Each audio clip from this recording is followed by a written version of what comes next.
struggle finding the right prospect to talk to about your product or opportunity?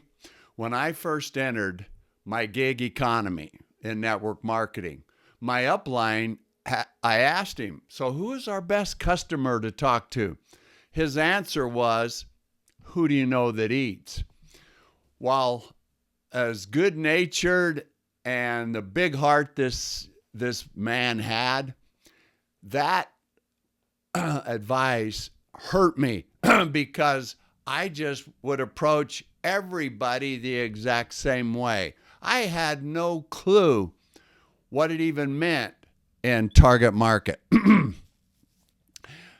So let me just give you this concept of target market. Let's say you and I are walking through this busy marketplace, and there's tons of customers and shoppers moving up and down the aisles. You have tons of vendors, and we go there for different purpose.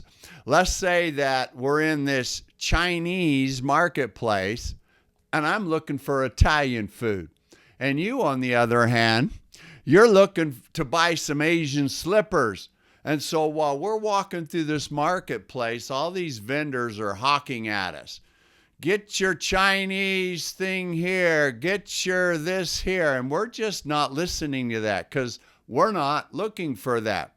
But these vendors are up there screaming at us. They don't know what we're looking for. So they have to scream to everybody.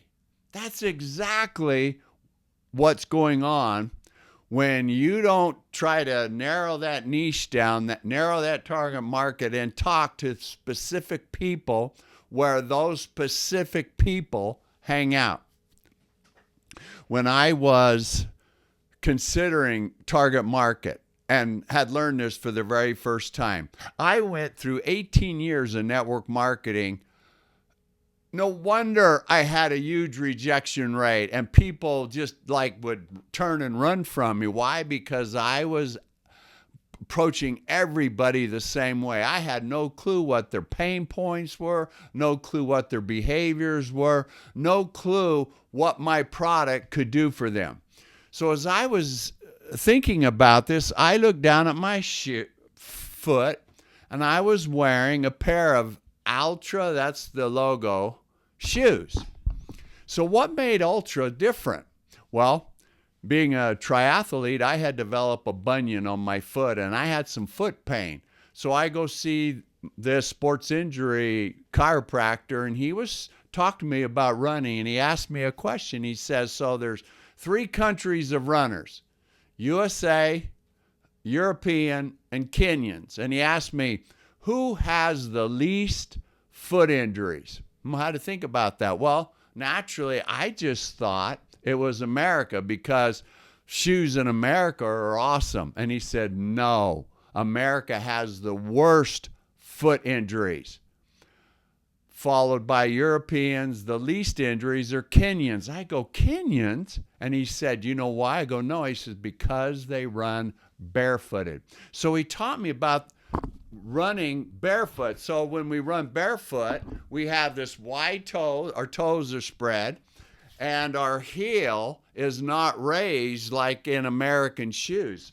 So I sought out a shoe company that mimicked running barefoot. And that's when I found Ultra. So Ultra only marketed to runners who wanted to run fast, injury-free. So they didn't send me spammy messages, spammy emails. They didn't go look for everybody that could benefit from their shoe. They only targeted to what my specific problem was. And then I found them.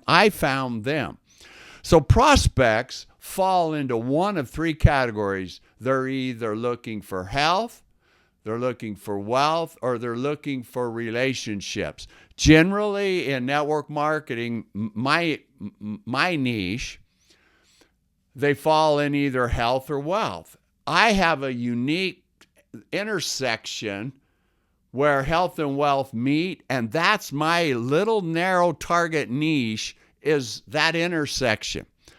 So as I was considering this and learning it for the first time, I read a whole bunch of marketing books from Dan Kennedy, from Brian Tracy, from Mike Dillard, and I then applied this same concept of niche to my Instagram channel, where I niched it way down, where before I had like 7,000 posts and only had gained 2,200 followers. And when I niched down and started to give content directly related to that niche, it exploded. I had 180,000 plus followers right now, proving to me that you have to have a narrow target market. You see, before I was broadcasting to everybody and my message didn't resonate. So when I niched it down and only went after that small target market, people in that market started to listen to me. I'll follow that guy, because they could read in my bio and say, that's exactly what I'm after, and they would start following me. Now, niches are smaller areas of a target market. Obviously, health is a really broad target market. So let's just say you were in the health space in your, let's say, network marketing business, and you realize that in that space of health, there's several different kinds of submarkets, such as weight loss, reduced stress, better sleep, more energy. And let's say you decide, I'm going to weight loss. I mean, it's a big market, it's a big industry, but you go to weight loss, and there's sub niches inside of weight loss, such as women versus men, such as they've tried diets before that fell, they have limited time. So this is when you start niching it down, you want to get it as narrow as possible. This is where you're going to find the most leads to talk to. Why it works? Well, if you broadcast to everybody, you're wasting a ton of time. In our busy world, we don't have a lot of time. We only want to talk to a limited number of people who want what we have. We're not going to waste our time getting the no's, because when we're talking to people in a narrow niche that want what we have, more than likely your rejection rate is going to fall off the planet, and you're going to start closing more deals. When you target market, one of the keys is to understand their needs, preferences, and pain points. And you develop a specialized message or a framework that would meet that need. You want to concentrate on the people who are most likely to convert with you. Thus, it's way more efficient, and I think you'll find you won't struggle anymore trying to find the right people to talk to, because when you talk to only a small niche, that's who you'll find. I hope this helped. You guys rock.